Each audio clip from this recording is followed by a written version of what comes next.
So Jeremy, you've been the number one agent in your farm over the last 9 years. How many listings have you think you've lost and why? Well, I definitely haven't kept track, but I know it's a big number.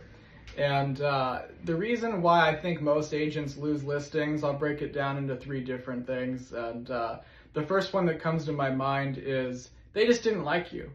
And there's nothing to feel bad about as far as this goes, because I don't like everybody. You don't like everybody. There's literally nobody in the world who likes everybody and trusts everybody.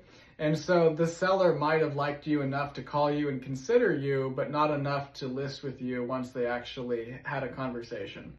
Number two is they didn't like your opinion of the value, and they're unwilling to believe that your opinion of the value will not influence the value. And so sometimes if you give somebody an evaluation and it's less than what they were hoping for, they're going to be convinced that if they list it with you, that's the price that they're going to get. And if you tell them, well, look, the market is going to dictate the price, it's worth whatever someone's willing to pay, my opinion of the value will not influence the value, some people will absolutely just not listen to that, period, end of story. Or you've bruised their ego. A lot of people have a big chunk of their ego wrapped up in their property, and so if a professional tells them it's worth less than what they think it's worth, then that can be a non-starter for some folks. I think this probably applies to like 20% of the population.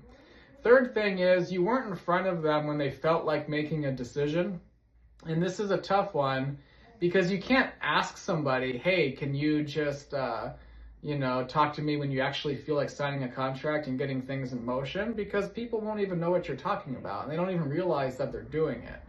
Over the years, I've noticed that if I'm one of 3 or 4 agents that the seller is interviewing, if I follow up after all of the appointments, it's obvious to me that they can't even remember what the 3 or 4 agents even said. And they'll make comments like, well, you guys all kind of sound the same and you all just, I can't even really remember exactly what you had told me. And so there's not a whole lot you can do about any of these 3 things, which is why you shouldn't feel bad about them, and your main priority should just be getting as many listing appointments as possible. I don't recommend asking sellers who reject you why they rejected you. I know a lot of agents like to try to ask for that feedback and see what they can learn, and I think that's a mistake, because they'll tell you whatever they want to tell you, and they might actually believe it, but at the end of the day, I'm very confident that the reason is going to fall under the 3 things I just broke down here. And so don't overreact to failure.